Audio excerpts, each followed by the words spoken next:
আপোনালোকক পোনপটীয়াকৈ লৈ গৈছো বিধানসভাৰ বাজেট অধিৱেশনৰ মাজলৈ তেখেতৰ ওচৰত মানুহ যায় খোৱা ল'বৰ কাৰণে তেখেতৰ ওচৰত মানুহ উপজাতি গৈ পানী ভৰা লৈ আহে তেখেতে একদম ফিল্টাৰ পানী দিয়ে আনা ফিল্টাৰ পানী নিদিয়ে হ'ব আমিনুল ইছলাম ডাঙৰীয়া মানে অধ্যক্ষ মহোদয় এই কথাটো এটা ভুল বাৰ্তা যাব আৰু আজমত সাহেবে বা আমাৰ দলৰ কোনো মানুহে কোনোদিন কোৱা নাই যে আপোনালোকে পানী লৈ আহক তেখেতে ঝাৰি দিব মই দেখিছোঁ তেখেত গৈ থাকিলেও পিছে পিছে মানুহে বটল লৈ তেখেতৰ প্ৰতি এটা শ্ৰদ্ধা আছে ধৰ্মগুৰু হিচাপে এইটো কোনোদিন এইটো নহ'লে যিমান মই দেখিছোঁ এবাৰতো তেখেত তাত হাৰিছিল যিমান মানুহে পানী জানা নিছিল যদি আধা মানুহে ভোট দিলে হয় তেখেত জিকিলে হয় মানে কংগ্ৰেছ কৰা মানুহে বিজেপি কৰা মানুহেও এইটো ভোটৰ কাৰণে নহয় ভোটৰ কাৰণে নহয় এইটো মানে কথা গ'ল আৰু এতিয়া এই কথাটো মানে ভুল বাৰ্তা এটা যাব গোটেই কৈ আছো যে সেইকাৰণে কৈ থাকিলে বেছি গতিকে এই কথাটো ভুল বাৰ্তা যাব এই কথাটো কৈছো এইটো ৰাজনীতিৰ লগত কোনো সম্পৰ্ক নাই যিয়ে নহওক আমিও এই বস্তুটো ক্লিয়াৰ হোৱা নাছিলো যিখিনি যে আচলতে কোনখিনি মানুহক যিটো এভিল প্ৰেক্টিছত সামৰে আৰু মই যিখিনি কথা কৈছিলোঁ মুখ্যমন্ত্ৰী একেখিনি কথাই ক'লে যে যিসকলে নিজৰ ভক্ত বা ধৰ্মীয় গুৰুসকলে যদি যিখিনি মন্ত্ৰ তন্ত্ৰ মন্ত্ৰ পাৱাৰ বা প্ৰত্যেক ধৰ্মই নিজৰ নিজৰ তেওঁলোকে বিশ্বাস কৰে সেইখিনিৰ ওপৰত কোনো বাৰ নাই যিসকলে অবৈধ এটা ব্যৱসায় চলাই বেজালিৰ নামত তন্ত্ৰ মন্ত্ৰ নামত এইখিনি বেন কৰিবলৈ চৰকাৰে যিটো লৈছে আমি তাক একমত হৈছোঁ আৰু সেইমতে মই আমাৰ এই এমেণ্ডমেণ্ট প্ৰস্তাৱিত মই উদ্যোগ ঠিক আছে অখিল গগৈ উঠাই ল'ব না নাই অধ্যক্ষ ডাঙৰীয়া আমি যিটো সংশোধনী আনিছিলোঁ দুটাই মানে একেটাই আছিলে সেইটো আছিলে যে excluding traditional healing practices based on herbalism which has been passed on from generation after generation clear কৰি দিলে হয় মানে এইটো আনিছিলোঁ মই এটা মাত্ৰ কথা সুধি ল'লে শেষ হৈ যাব অধ্যক্ষ ডাঙৰীয়া আমাৰ মুখ্যমন্ত্ৰী মহোদয়ৰ হাতত বহুত ৰঙা সেইবোৰ কথা আনিব নালাগে বহুত ৰঙা চিন আৰু আপুনি এতিয়া মুভ কৰিব না উইড্ৰল কৰিব ৰত্ন সেইটো কৰিব নে নপৰিব অধ্যক্ষ ডাঙৰীয়া প্লিজ সেইটো কৰিব নে নপৰিব অধ্যক্ষ মহোদয়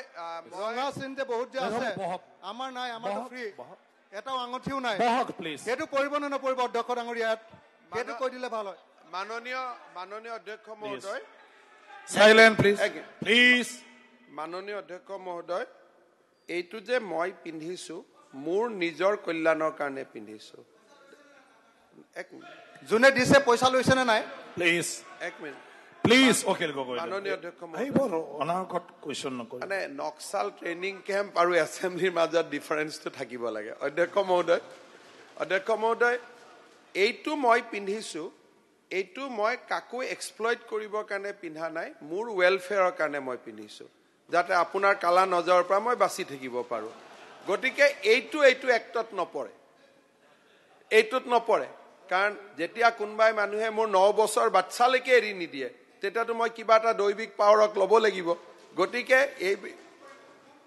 যেতিয়া মই আপোনাক ইভিল ডিজাইন কৰোঁ যে আপুনি মোক এই বিষয়টো মই আপোনাক এটা এই মোৰ হিলিং প্ৰেক্টিচটো ল'লে আপোনাৰ কেঞ্চাৰ বেমাৰ ভাল হৈ যাব কিন্তু